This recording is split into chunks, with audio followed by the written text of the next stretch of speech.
Ah, Malaysia, land of spicy laksa, endless summer, and government forms that could qualify as endurance sports. Welcome back, fellow adventurers.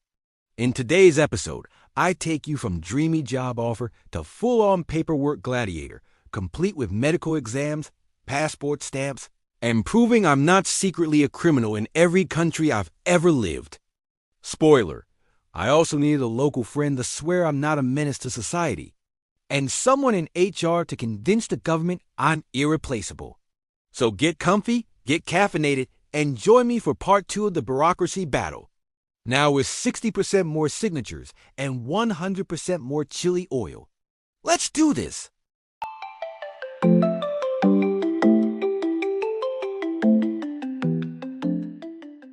Welcome back, fellow adventurers, dreamers, and fellow travelers. A small favor before we continue. Please smash the like button and subscribe. And after you do it, please share this video to help an expat help others. I started applying for jobs all over the world, and especially in Asia. My wife and I have been traveling to Asia for vacations for several years by the time Brexit happened, and we had enjoyed pretty much every country we met. I figured, why work so hard all year, every year, to be able to afford spending a month in Asia?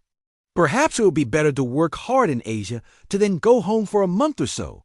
After all, we would still have our house in Madrid, so no hotel was needed. So when I got a job offer in Malaysia, it was an easy decision. Chapter 3. Malaysia, the ultimate bureaucracy test so far. I thought, how bad can bureaucracy be? Oh, how naive I was. First, the employment pass type 1, the good news. My employer handled most of the paperwork. The bad news? If they messed up, I was the one who get deported. The requirements were a bit on the intense side, a salary of at least 5,000 Malaysian ringgits per month. That is about 1,000 euros, no problem there. A degree and at least 3 years of experience in my field. Check. A quota approval, meaning my company had to prove no Malaysian could do my job. Now, that was a bit trickier, but my future friends at HR did their magic. Then came the medical exam. I had to get tested for everything, HIV, syphilis, TB, and a long etc. The doctor looked at my results and said, "You're a bit overweight." Thanks, doc. Once my EP was approved, I had to get the dependent visa for my wife, proving first and foremost that we were married.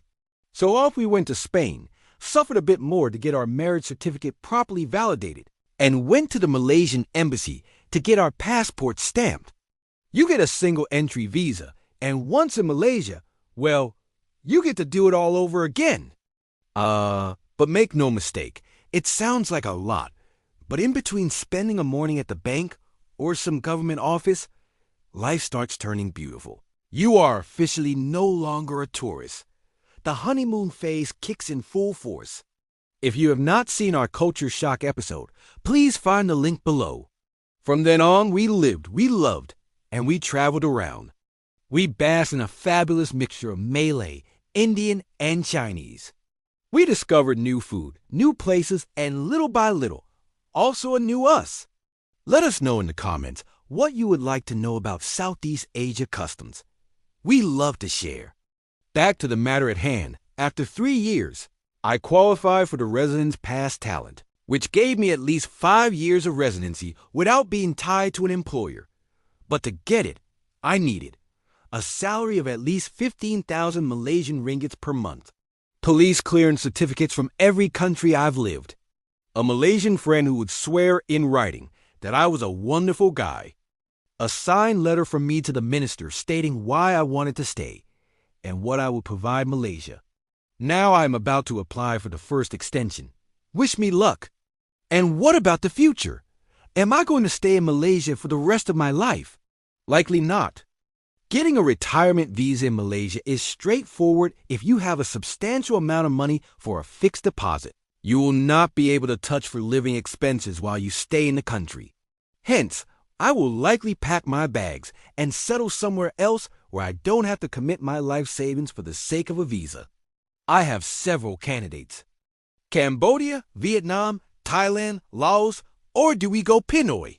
More on that in later episodes as we dive deep into each and perhaps even show you the step-by-step decision-making process. But for sure it will be close by, and no matter where I end up, Malaysia will always feel like home. Final thoughts. How to survive expat bureaucracy. After all these years, here's what I've learned. Keep every single document. That random health check from 2010? Keep it. You'll need it someday. Befriend your HR department.